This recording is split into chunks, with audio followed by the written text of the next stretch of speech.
एक किसान था जो हर साल बेहतरीन क्वालिटी की गंदम उगाता था और हर साल अवार्ड जीता था।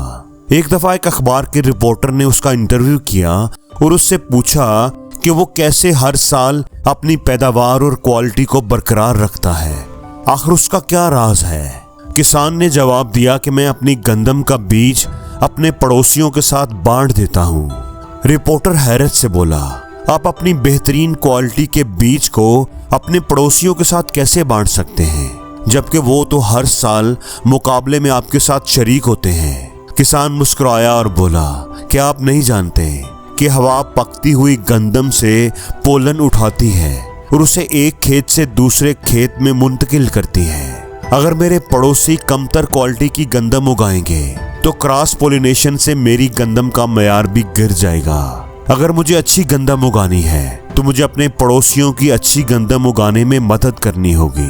दोस्तों, जिंदगी का भी यही फलसफा है। अल्लाह ने कुरान में भी फरमाया है कि नेकी करो ताकि तुम्हें फलाह और कामरानी नसीब हो। हमारी जिंदगियों के साथ भी ऐसा होता है। जो लोग बामानी और अच्छी तरह से जीना चाहते हैं उन्हें दूसरों की जिंदगियों को संवारने में उनकी मदद करनी चाहिए, और जो खुश रहना चाहते हैं उन्हें दूसरों को खुशी तलाश करने में मदद करनी चाहिए।